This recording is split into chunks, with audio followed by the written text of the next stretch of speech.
If you are in Okinawa or anywhere along the southern Japanese islands, you need to be ready for some sort of impact from a tropical system through this weekend and into the early part of next week. Today is the 22nd of August, 2020. Always important to note the date.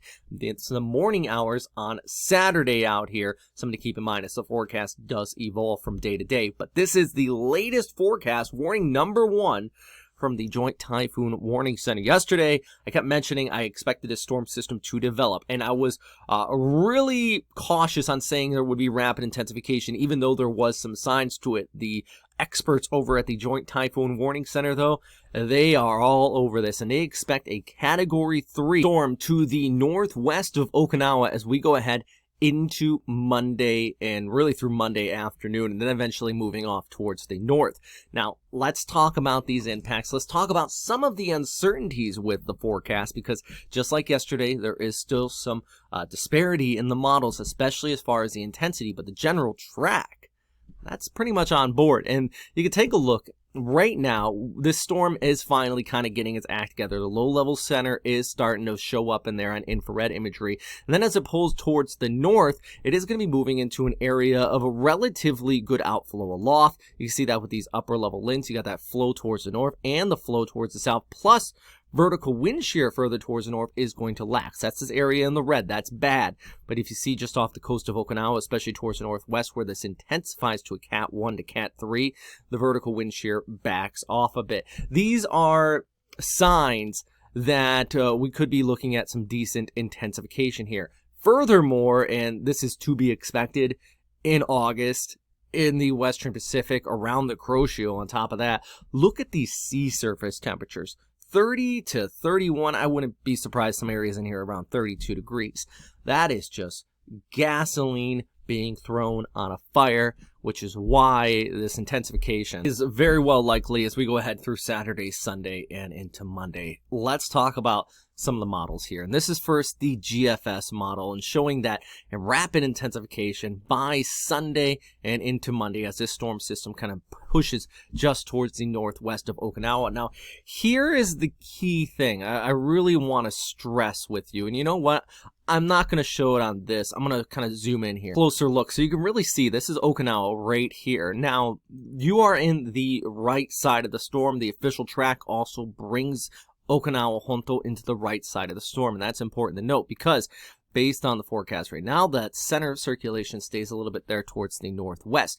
If this was to vary just 50 to 100 miles towards the east, which given the forecast and the uncertainty exactly in that track, it could jog just a little bit towards the east, which brings those typhoon strength winds over the island of Okinawa-Honto.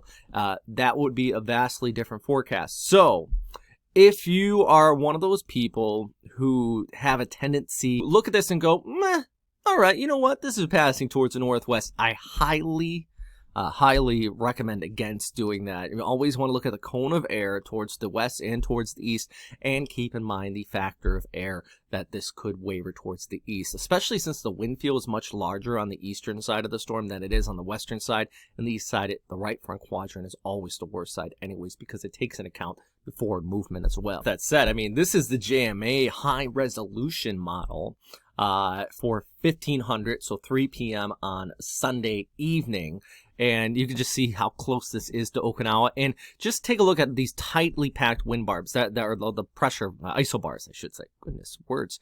That just wavers a little bit towards the east and vastly changes the forecast as well. So here are the main points I want you to take away. Winds are going to start to pick up Sunday night and throughout the day on Monday. T-Core 3 has also been issued for military there. I would not be surprised if you go a bit higher than that. At the very least, a storm watch and dangerous waves and limited storm surge along the southern and western coastlines also going to be a factor. But dangerous waves too. I mean, along the west coast, Camp Zama, for example, you do not want to go out there. I've seen people washed off the cliffs there. Very dangerous stuff. Anyways, as we go ahead through Monday and into Tuesday. This does eventually start to turn towards the north, maintaining some of that strong intensity, getting kind of supported by an upper level jet, and eventually moving towards the Korean Peninsula. I know yesterday I was talking about the Iwakuni Sasebo, Western Japan just in general, but it does look like this is kind of start to make a northwesterly turn. Big thanks to a big old fat high pressure that's been bringing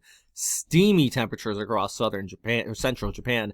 That is going to act like a buffer and eventually turn that off. Beyond that, I think that we could see this picked up by that trough and kind of waver back towards the east again, possibly impacting Hokkaido. Long range out right now, it's all about the current forecast in the near term, next 48 to 72 hours. If you are out here in Okinawa, just get ready. You know, I say it every time. Be smart. And then every time there's somebody who gets hurt because they weren't smart. And that's always the problem. Hopefully, this is one of those storms that does stay far enough off the coastline that you'll see it pass and you go, that was it. Fingers crossed that is the case. My biggest worry is that it does waver further towards the east with some of these stronger rain bands wrapped up in it. If this does rapidly intensify, could come on shore and bring some damaging wind gusts with them as well. Maybe not from the core of the storm, but the rain bands with it. Anyways, I'm 6 minutes in. I've noticed after 3-4 minutes, my viewership drops off dramatically. So if you're still here at 6 minutes, cheers. Thanks for watching. Appreciate it. Let me know in the comment box if you are still here, and let me know what you are doing to prepare for the storm, if you are going to be impacted by it, and if you found this video useful. I think most of all. Yeah, stay safe out there, guys.